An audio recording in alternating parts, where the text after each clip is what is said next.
तर रामराम मंडळी, जय महाराष्ट्र. स्वागत आहे तुमचं आपल्या नवीन व्हिडिओमध्ये, तसंच नवीन सिरीजसोबत. बरेच दिवस झाले व्हिडिओ टाकला नव्हता.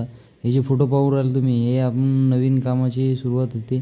आपलं फायबरचे काम करायसाठी त्यासाठी रेफरन्स घेतले होते. मग हे आपली डिझाईन वगैरे तयार झाली. डिझाईन फायनल झाल्यावर मग आपण कामाची प्रोसेस चालू केली होती. हे आपले प्लाय वगैरे आले, त्याच्यानंतर वेल्डिंग वगैरे तयार केली. आपल्या 8 फूट हाईट होती आणि 28 फूट लंब होता.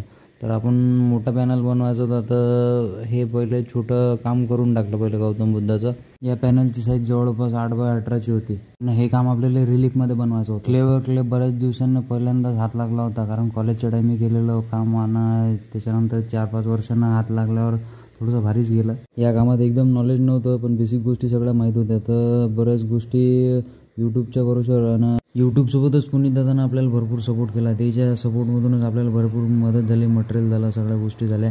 तर या व्हिडिओच्या माध्यमातून त्याच्या मनापासून आभार मानतो. थँक्यू पुनीत दादा. त्यानंतर आपल्या सँडीला बी माती भिजवणं नवीनच होतं. मी बी लई दिवसानं मातीला हात लावला होता, माझ्यासाठी बी नवीनच होतं. पण तरी आपण आपल्या कामाला 100% दिला आणि आपली फुल ताकद लावून आपल्या मनापासून काम तयार केलं. कारण मीडियम जरी वेगळं असलं तरी कलाकाराचा कलेकडे 3D आणि 2D मध्ये पाहायचा दृष्टिकोन असलाच पाहिजे. आणि त्यातूनच एक नवीन कला आपण शिकू शकतो किंवा तिला अवगत करू शकतो. वरच्यावर नाही तर प्रॅक्टिकली अनुभव घेऊनच तुम्हाला सांगून राहिलो. तर मग आपलं काम झालं होतं तयार. तर याच्यात आपण पुढे हे काम करत असताना भेटलेले पूर्ण अनुभव तुम्हाला सांगणार आहोत. तर ह्या सिरीजला पूर्ण पहा आणि आपल्या पेजला फॉलो नक्की करून टाका. भेटू पुढच्या व्हिडिओत. तोपर्यंत जय महाराष्ट्र.